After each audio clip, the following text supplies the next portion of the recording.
Well, we are picking up in week 3 of our Pace Yourself sermon series, where we're talking about this pace of life that we're living at. And if you remember in the first week, Barry has shared a message about the pace that we're living in. We talked about we're just running at a crazy busy pace.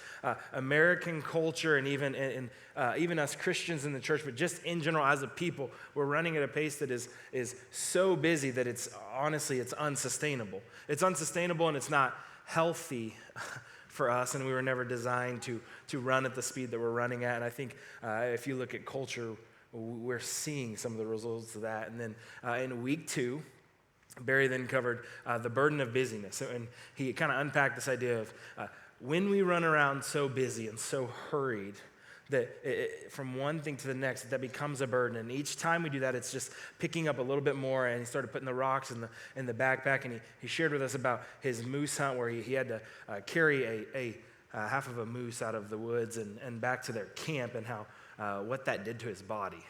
And then he kind of tied that over into the fact that he was never designed or made to carry that kind of weight for that distance. And so this week, I get the pleasure of talking about pushing pause. So last week, we kind of talked about what the burdens are and what it looks like to carry a weight we're never designed and the fallout of that. But this week, we're talking about what does it look like to push pause? What does it look like to push pause on our lives? And Barry shared last week that kind of our series bottom line has been this, and it's been that busy is a barrier to better. The busyness of our lives is the barrier to us actually getting what is better and then the best that God has for us and what he's wired us up for. And he talked out of the Matthew 11 passage where we hear Jesus and he says, "Come to me, all who are heavy burdened, and I will give you rest." And so Barry unpacked that and what it looks like to yoke up with Jesus and allow him to carry the weight that we were never designed to carry and that his shoulders were made for. And if we could just sum up today's bottom line, it's simply this. The bottom line for today is to get God's best, push pause, and rest. To get God's best, to get the life that he wired you up for and the best and most out of your life. The Bible talks about a full life to the full. To get the best out of that, to get the most out of it, we got to push pause and rest. And the Bible's word for this is Sabbath. And it's a Hebrew word. It comes from the Hebrew word Sabbat or Shabbat. And what that word means is it literally means to stop and rest. It means to cease activity and to completely stop and rest. And then there's it's used in 2 different ways throughout Scripture. And the word Shabbat in the Hebrew language was used for both to stop and rest and to delight. And we're actually going to take a look at that. And if you were to go and do a survey of Bible passages that actually talk about Sabbath, what you're going to find is that almost all of the passages in Scripture that refer to Sabbath refer to resting, ceasing activity, or delighting in the Lord. And so the reality is this, is as we talk about the word Sabbath and Shabbat, we're talking about resting and operating out of the way that God has designed us to work, the way he's wired us up to work. And I think we know this is true. We know we're wired for rest because take sports, for instance. It's a basketball season. March Madness is right around the corner. And I shared with them the last 2 services that I'm embarrassed to say it, but I was watching part of a KU basketball game yesterday. And they were playing Oklahoma, and there was this exchange going on. And so there was a couple steals that happened. And if you watch the basketball game, if you see basketball or really any sport, 1 steal happens, 2 steals happen, and then all of the momentum is shifted in one direction toward one team. And so the opposing team, what did the coach do? He had to call for a timeout, right? He called for a timeout and pushed pause, and the reality is it's not different for us, that sometimes our life, we get so crazy busy and it's running out of hand. We get in such a hurried rate and pace that if we don't push pause, if we don't call timeout, it's only going to be to our detriment. And we're going to continue to run at that rate until we crash and burn. And the same is true if you like to work out, lifting, running, whatever it is that you like to do for working out is, you know this, 4 or 5, 6 days a week, you lift, you run, you work out, but eventually you have to take a rest day, right? Eventually, you have to take a pause day and a rest day. And if you don't, you will end up beating your body to a place it was never meant to go. And you ultimately will end up doing damage that may be irreparable damage that you may not be able to repair. But you have to. You have to take a rest day and push pause on all things in life. And there's something inescapable about resting. There's something that it's inescapable about the good that it does for our bodies and our souls. And I think for most of us, if and when those few times that we actually do get to push pause on the things of life and rest and on all that we're doing, when we come back to our marriage, when we come back to our friendships, our relationships, our work, to our families, after pushing pause, we're simply better, aren't we? We simply get more out of our families and more joy and fullness out of our lives after we've pushed pause and rest. But the same is also true, is that something inescapable about the crash and burn effect of not pushing pause, of not slowing down and running at a rapid pace and never pushing pause. It is inescapable. We will all crash and burn.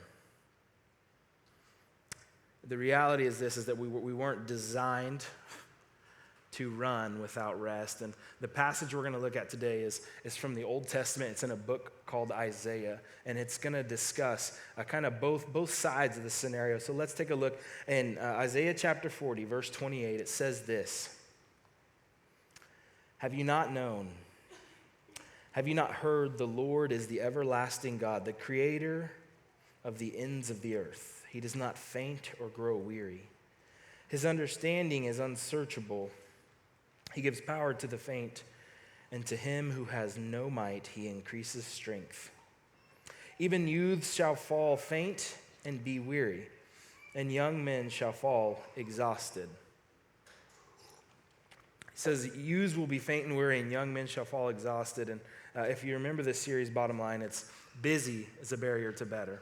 So that begs the question is, what does busy mean then? What is busy? And busy is simply this. The first point would be busy equals restlessness. If we run and we're running around busy, the reality is we are without rest. We're not resting in the way that we're wired up to rest. And the reality is busy. It's the opposite of the way God's wired us. The way of busyness is the way of restlessness. And we saw it in verse 30. But the author here says that even youths shall fall faint and be weary, and young men will fall exhausted. What the author's saying there is simply this. He's trying to paint a picture of youths and young men, those who should have plenty of vitality and energy and a wealth of energy and capacity in life. Even them, they're going to fall tired. They're going to fall exhausted. They're going to reach a point at which they can't sustain themselves, and they're going to need to push pause and rest. And if you're a parent, you know this is true. What they mean by use is simply this is, I have a 3-year-old Riley. I've talked about her multiple times. Super sweet, but she has a crazy amount of energy, right? Like if you're a parent of a kid and a toddler, you just know this to be true. They can run around all day, and like they'll stop to tell you something really weird or awkward for like half a second or grab a sip of water, and then they're zip off to do the next thing, right? Like just boom, boom, boom, boom, boom, and they can go everywhere. And as a parent, I look at them and I'm just jealous because I'm like, oh, what I could do if I had the amount of energy that you have, you know? Like, but what the author says is even they're going to get tired, and if you're a parent, you know this is true. You know it gets to be that hour before bedtime, and then, as I like to call it, there's like the mini tyrant meltdown. And the little ones, they begin to lose their minds. They begin to melt down. Things are shutting down because they're tired and exhausted. We had an awesome moment last night at Chick-fil-A as a family where we actually got to experience this with my 3-year-old Riley. It was getting close to bedtime, and we had told her that she could play in the play place if she finished her chicken nuggets, which did not happen, and so she's tired. She's been going all day. And so my wife and I got to experience the awesome walk of shame where my wife carried, I had our son Quinn, my wife carried a 3-year-old kicking and screaming and crying out of Chick-fil-A, losing their minds. If you're a parent, you've been there. You notice we made eye contact with all the parents, and they're just like, go you. So you've been there. But what the author is simply saying is like, even these little ones will fall faint in word when it seems like they have a capacity for life. We got a lot of college kids in here. Even young men, what he's talking about is simply this, is like you're in the peak and prime of energy and vitality in life. I just want to say this to the college students in here. Enjoy it, because before you know it, you'll be 30 and carrying a 3-year-old kicking and screaming out of a Chick-fil-A. No, but the reality is simply this, is that when we run busy, we run in the opposite of the way that God has designed us to work. And I think that the reality for us as a culture, as a people, as a church, is this is the idol of our day. This is one of the idols of our day. I would argue it is the idol of our day, is to run around busy, tired and weary and exhausted. We just go from one thing to the next. And what I'm not saying here is it's not all bad. You know, a lot of times we're running around from one good thing to the next good thing. But it is the opposite of how God has designed us to work. And the reality is nobody's exempt from this. Young, poor, or young and old and rich and poor, black, white, like nobody's exempt. And Wayne Muller puts it this way in his book Sabbath Rest, and he says this, he says, I have visited the large offices of wealthy donors, the crowded rooms of social service agencies, the small house of the poorest families. Remarkably, within this mosaic, there is a universal refrain, I am so busy. It doesn't seem to matter if I speak to doctors or daycare workers, shopkeeper or social workers, parents or teachers, nurses, lawyers, students, therapists, community activists or cooks. Whether they are Hispanic or Native American, Caucasian or black, the more their lives speed up, the more they feel hurt, frightened, and isolated. Despite their good hearts and equally good intentions, their work in the world rarely feels light, pleasant, or healing. Instead, as it all piles up upon itself, the whole experience of being alive begins to melt into one enormous obligation. It became the standard greeting everywhere. I am so busy. He's saying nobody's exempt. I think we know it's a standard greeting. You ask your friend, almost without fail, you ask somebody, hey, how you doing? And they're like, good, busy, you know. I mean, we don't even think about it, but it is our response. And my question would be is, why? Why has busyness become the idol of our day? I think that's the next logical question that we have to ask is, if we're running around and if this is the idol of our day or one of the idols, then why is it the idol of our day? And I think the reality is this, is I think it's an identity issue. I think we run around busy, seeking and searching for a false identity. If you were to read all of Isaiah chapter 40 today, maybe this afternoon when you went home, what you would find is the whole chapter talks about a God who is big, and it talks about all of our identity, a God who's big and able and capable to do all that you can't do. It talks about God's bigness and our smallness, and that's not a bad thing, but that's a great thing because he's able to shoulder and carry the weight that we can't.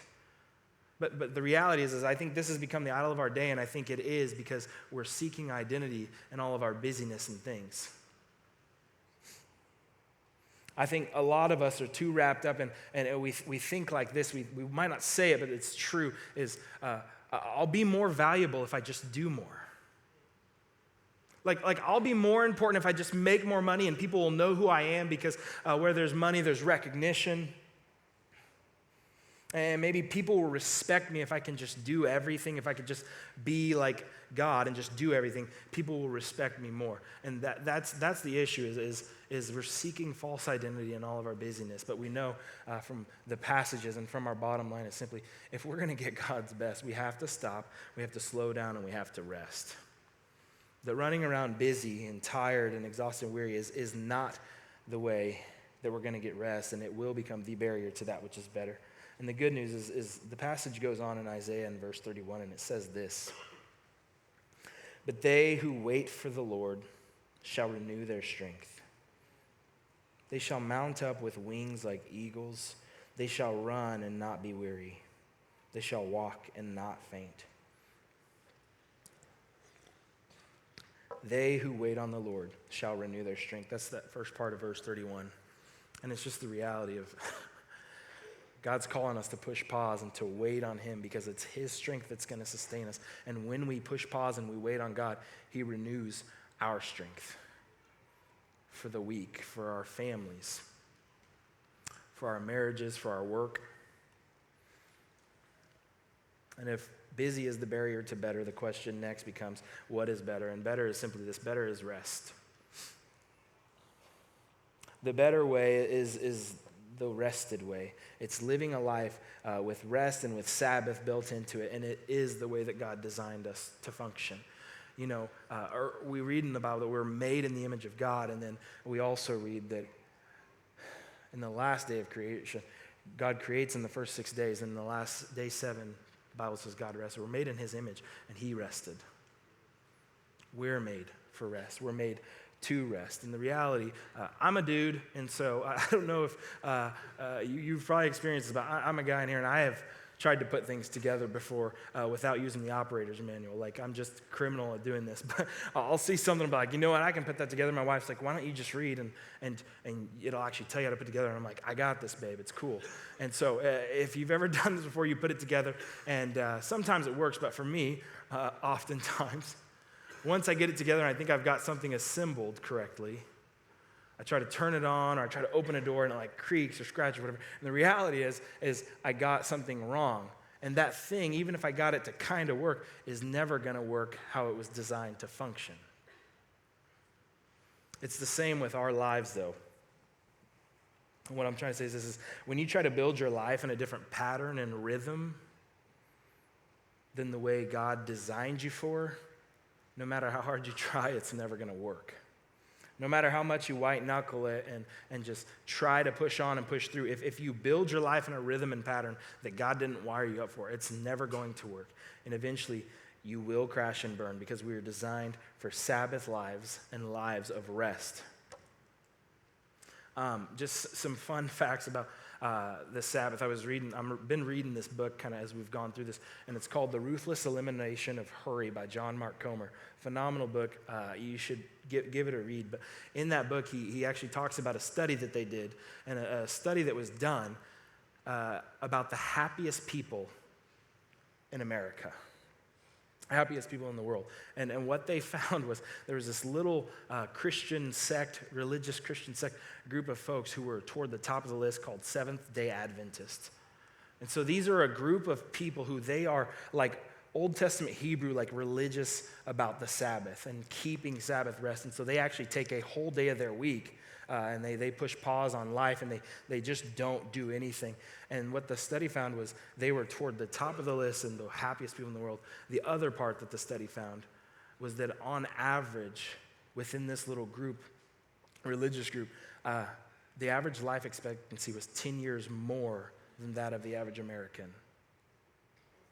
It's almost as if it's screaming to us, God wired us up for rest. And our life and our vitality hangs on it and depends on it. And then another study actually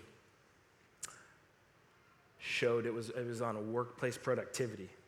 And I'm not saying work is bad, and this is not like go and be lazy. Like, hear me correctly and clearly when I say that as Christians, we should be some of the hardest workers on the planet, and at the same time have some of the healthiest boundaries around our work lives. That's all I'm trying to say here. But this workplace productivity study found that after 55 hours of work in a week's time, that workplace productivity took a drastic drop off. I mean, there was next to no productivity. If you hit 70 hours in a work week, they found it's actually negative effect and detrimental to the organization. You start almost reversing the work or the productivity that was happening.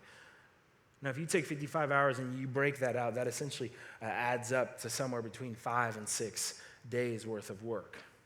Again, it's as if we were built for rest. And then the last study actually found that if we spend our lives running around and crazy busy all the time, that it actually just sucks. It's just not fun.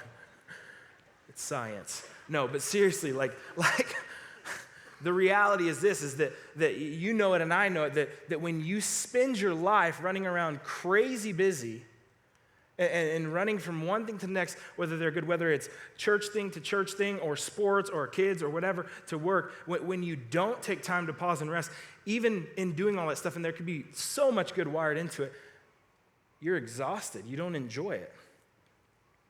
Because it's not how you were wired. It's not the way that God wired you up, and it's not the way he intends for us to work. And so the reality is this, and the application is this, and point number 3 is simply rest yourself before you wreck yourself.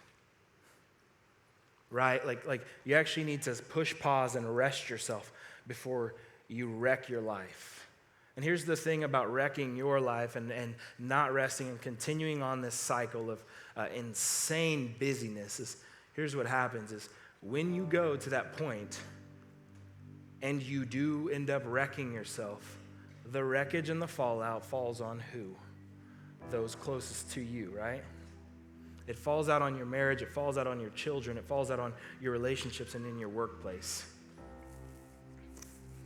God tells us in order to get his best, he wants us to push pause and rest. And so today, the application is simple. I just wanted to walk through a couple practices and give you some thoughts or ideas to maybe apply today, this week, this month. Just practices for rest. And before I do that, there's a rabbi, a Jewish rabbi, and he said this. He said, if you work with your hands, you should probably Sabbath with your mind. And if you work with your mind, you should Sabbath with your hands. And he was just simply saying that if you're using your mind all week long, and this is where the busyness of your life happens, to just go and do something with your hands, to pull back and withdraw from that, and vice versa, if it's with your hands, to just step back with your mind and read a book. And so, first practice would simply be this. I think it's the best one, but take a nap. Like, that's your homework from church today. If you can't get on board with that, I got nothing for you. But just take a nap, push pause. And I know that some of you are probably like, well, Kris, that's Sunday's my grocery shopping day, and how am I supposed to push pause? It takes me hours to do that. And it's like, God gave you a click list. Use it for today, okay? Seriously, though, like, let somebody else do that just for the day and take what time you would have spent in a grocery store or doing whatever's on your typical Sunday list of to-do, and spend it just taking a nap and resting and reflecting. Maybe for you, you need to just leave all your devices at home and go on a walk or a hike somewhere, put on a coat, and just go. Maybe you need to spend some time just journaling because there's so much going on in your mind and you haven't pushed pause long enough to actually process or unpack it. And maybe you need to get alone with God and just crank up some worship music and your Bible and a journal and just hear from him and just put everything that's up here out onto paper so you can begin to sort through things and let it stop overwhelming you and driving you. And maybe some of us in the room, we're those who have this is less about our family life and more about we're just driven and we work all the time. Maybe you need today to actually spend some of the money that you've gone and worked so hard and diligently for and book a vacation for your family because they need it and you need it and they need you. If you don't have money, book a staycation. Just take a few days off, be at home with your family.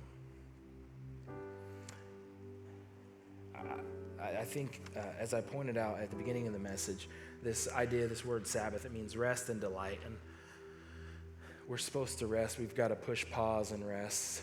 But it cannot end there for us as believers. Like, we actually have to roll that up to delight in the God that we serve.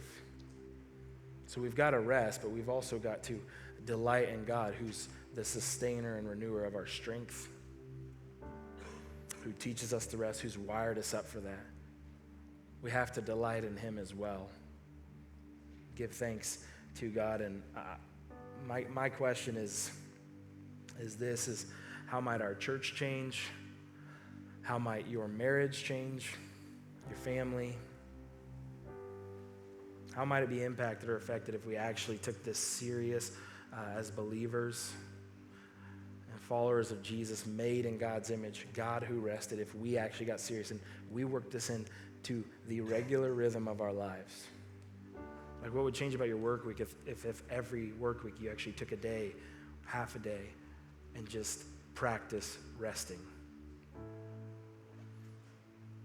Your family, your marriage, our church. I think in this city, it would be amazing if 1,500, 2,000 people all pushed pause and rested, and then were sent out into their workplaces, their homes, their marriages, different areas, and they just walked a little differently because they had a renewed strength. And I think, if I'm honest, there's a weary and watching world out there, and they're wanting to know, they're wondering, is this Jesus real? Is all the stuff that you say about this God of yours, is this stuff real? Is there really peace? Is there really rest out there? And I think that if we push pause and rested, we would be freer than anyone around. And I think that would be contagious and curious to everyone watching. I think it could change how we do life, how we do work and marriage, and what would change if we did as the psalmist says in Psalm 62, and he says, "Let all that I am wait quietly before God, for my hope is in him." What would that look like? How would things change? To get God's best, you have to push pause and rest. Would you pray with me? Father, we praise you. We love you. God, you are the sustainer. You renew our strength. You were built with shoulders to carry that which we can't carry. You didn't intend for us to. Lord, I pray that this week we would be able to have the courage to rest and find peace in you. It's in Jesus' name that I pray. Amen.